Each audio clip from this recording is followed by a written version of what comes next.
Hello and welcome to the ADHD Fest podcast, all about adult ADHD with a little bit of law of attraction and self-development thrown in there.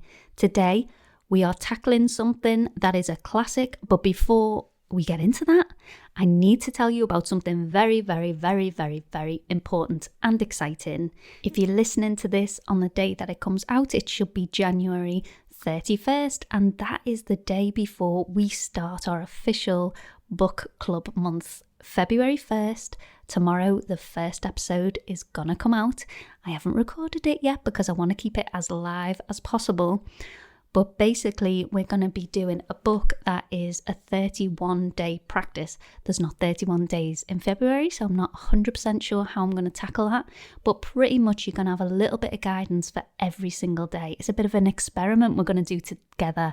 The book we are doing, if you haven't been following along, is... Wait a minute, where is it? I found it here. It's right here on my desk. It is called How to Keep House While Drowning by Casey Davis, 31 Days of Compassionate Help. If you don't have the book, don't worry. You've got time to order it. I think it's $2.99 at the moment on amazon.co.uk. I'm not sure in other parts of the world. But the back I'm just going to read to you very, very quickly before we get into today's topic. It says, why is it so hard to just keep a clean home? Why is this so hard for me? Depression, anxiety, ADHD, parental trauma, chronic illness, postpartum, bereavement, and lack of support. Cooking, cleaning, laundry, and sometimes hygiene can become almost impossible during these struggles. Yet that's really the focus of books about these mental, physical, and social barriers. Until now. How to Keep House While Drowning will introduce you to 6 life-changing principles that will revolutionise the way you approach home care without endless to-do lists. Presented in 31 daily thoughts, this compassionate guide will help you begin to get free of the shame and anxiety that you feel over home care.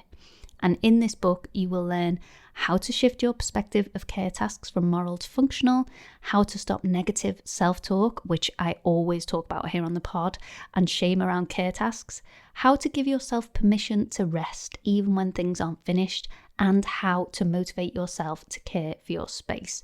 I am very excited to do this together. I got the book a while ago. I read like half of it, and that half has really influenced me and the way I use this podcast, the messages that I send out to you. I found it really hard to get it finished just because I never finish any books unless I'm doing it along with a book club. So I am so excited to get back into it with you. I would love for you to join me. It's absolutely free. Make sure you are following this podcast if you're not already, because then you'll get the updates every day in your feed when a new episode comes out. And I'm not going to read the book to you because you can just buy the book for that, or the audio book. But I'm just going to highlight the few bits every day that I feel can really help us. And I'm just going to expand on them a little bit. And then maybe we can put them into practice in our daily lives and help each other. It's an experiment. We've never done this before. Take that journey with me. If you know someone else that might find it useful to follow along with, please do share it. I would be so thrilled and so thankful if we can get as many people listening to this as possible. Just think what we could achieve if collectively those of us with ADHD could get more confidence in ourselves and self-acceptance. So please do share. I'm so excited. So now that that is out of the way, we can get on to today's topic. The podcast probably will be a little bit shorter than usual. Who knows? You'll know more than me. By the time you click onto this episode, you'll know exactly how long it is. But because I'm going to be doing so many episodes over the next month, I'm trying to keep this one a bit more concise. And so I thought, let's dive into one of the classics for ADHD.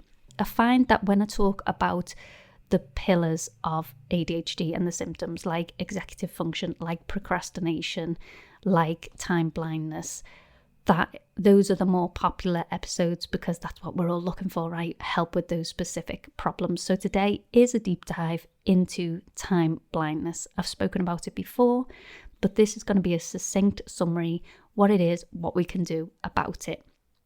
So if you've ever found yourself saying, I thought I had more time, or I'll just do it later, and then it never happens, you are in the right place today. So let me start with a little relatable story. The school run. You may be a parent, you may not be a parent, but I'm sure you're going to relate to this story regardless. Maybe getting ready for work, whatever. Every single morning, the school run, it runs like clockwork at this point. I know myself, I know my ADHD, I've been doing this podcast a long time, so I plan in a lot of extra time for myself because I know if I don't, I will be late. And if there's one thing that is my glass ball that I cannot drop, it is my son. Me as a mother, I can be late, but he cannot because of my ADHD. So I try and put all these parameters in around it. His alarm is set, my alarm is set several times. I don't even have to press snooze because it goes off several times in case I don't wake up the first time. Then we have a specific time that we get uniform on. There's a specific time for breakfast. We don't always stick to these rigidly, but in my mind, the whole schedule is set out. It's not left to chance. I'm not like airy-fairy about it because I know myself. I know I've got time blindness. So we run a pretty tight ship, and still, yet, without fail, I will get ready in the exact same way that I always do. I follow my routine of my makeup, my hair, my clothes, get him dressed, get the breakfast ready, pack his snack, and every single day it feels like it flies by. And it takes a different amount of time every single day. And I have no idea how that happens. Sometimes I'll be getting ready. I'll think I'm really late. I'll be rushing. And then I'll look at my clock and I'm early. I've still got 15 minutes. And I can't tell you how uncomfortable it is for me when I'm 15 minutes early because I don't know what to do with myself. I don't like dead time, but I know I can't start something else because I will forget to leave, even though I've set an alarm. And then other times I will do that exact same routine. Everything flows. It feels just the same amount of time. And I will look at my clock and it will be the time I'm supposed to be walking out the door and I'm now late. And if you can relate to this story, that is time blindness in action. Doesn't matter how organised or unorganised you are in the flow of doing something that you feel takes the same amount of time every time you do it. You know in your body and your soul how long roughly it takes. And then when you look at your watch, it does not match up. Something that in your head takes 10 minutes, 30 minutes have flown by. Something that takes 30 minutes, you look at your clock and it's actually only been 5. That's happened to me so many times, especially when I'm cleaning. That is time blindness. That's exactly what it is. Let's define it more. It's when our perception of time is skewed.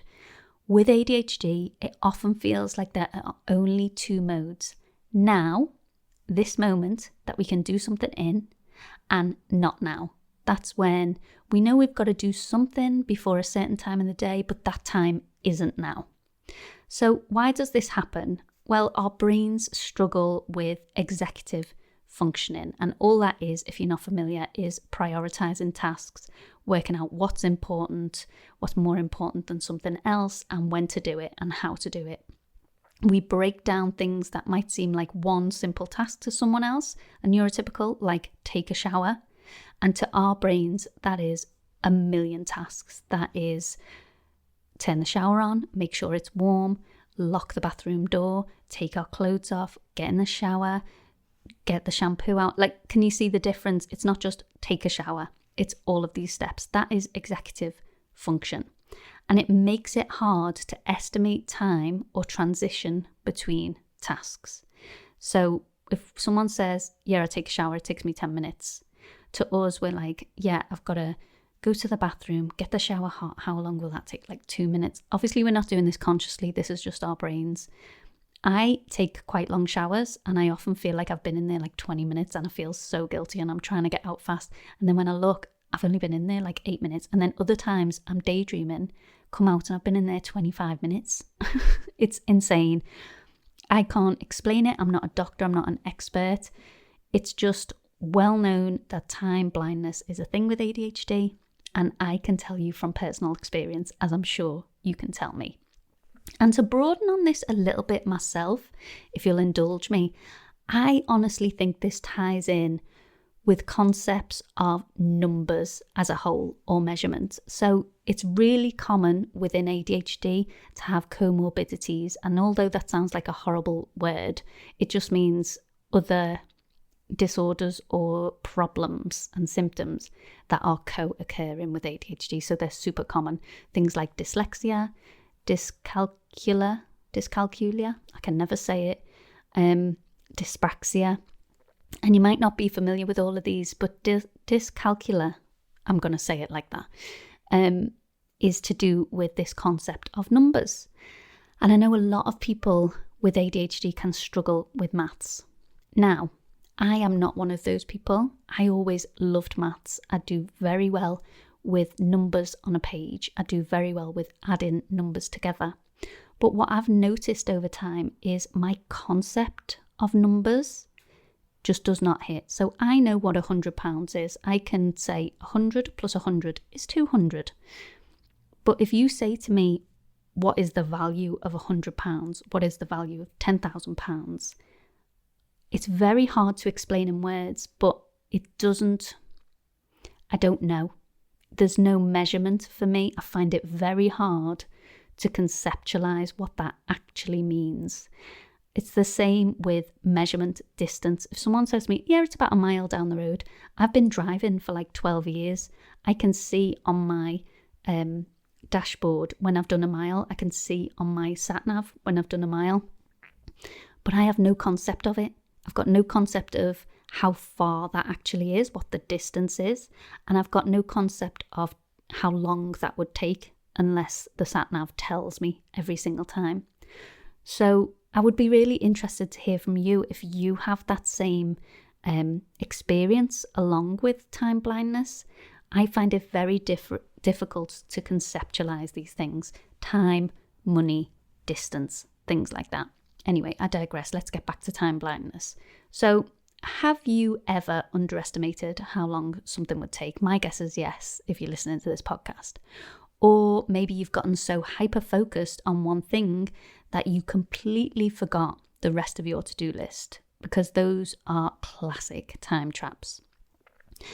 And what comes with that is guilt and frustration, that constant feeling of being behind, and it can really be exhausting. It can be draining, but understanding these patterns is the first step to managing them.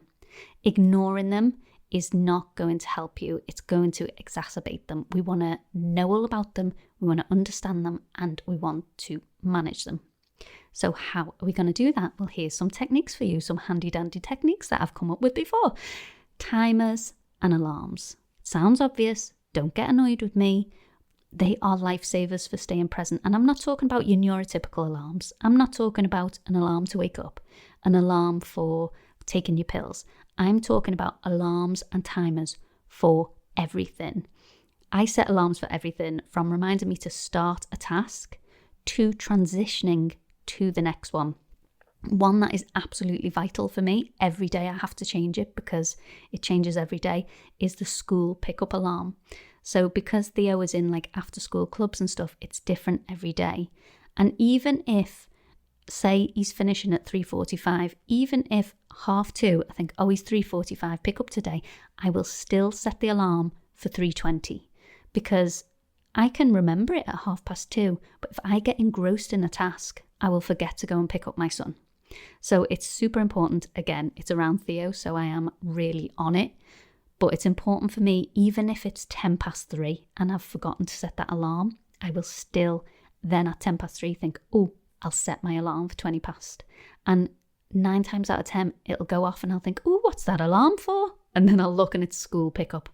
So don't kid yourself that you are not going to need this help. You need it. You need the loud alarms, not the ones that are just like the reminder that pops up on your phone, because you don't take them in, you just swipe them away. So those non-negotiables, use a timer, use an alarm. The next tip is visual cues, color-coded if you can. You can use a planner. I love a planner, but the only thing is it's not visible enough for me. Sticky notes or like a giant clock in my workspace or a big board with colourful stuff on can help keep time front and centre for me. The more visible, the better. If I can put it in multiple places, the better. And change out the colours so that I don't get too used to it either. And because of this time blindness, because of this now and not now concept that we have, this idea of time being either right now in this present moment and any other time is just not now, we are very prone to procrastination. So one way to combat this is using something like the 2-minute rule. And that is, if it takes less than 2 minutes, just do the task now. So if there's plates on your side table and it's going to take you 2 minutes to take it downstairs, just do it right now. And that is moving a job from not now into present moment now. And this is great for a quick tidy up, emails, or a quick reply, but it only works if you test it. So make sure you are testing out these tasks. Make sure you're really taking in, does that 2-minute task take 2 minutes? For example, an online shop for me, it doesn't take 2 minutes, but in my head, it takes like 5 minutes to do my online shopping. I never go to a supermarket, hardly ever. I put all my usual stuff in the basket. I hit buy, I choose a slot, I hit buy. Surely that's not going to take more than 5 minutes. It is guaranteed I will end up spending at least 20 to 30 minutes on the online shop, and I don't know why. But I was kidding myself for a long time that only took 5 to 10 minutes, and it was eating into my time. So make sure you are really on top of yourself. Decide, does it really take 2 minutes, or does my brain just tell me that? Is it time blindness? Another one is body doubling.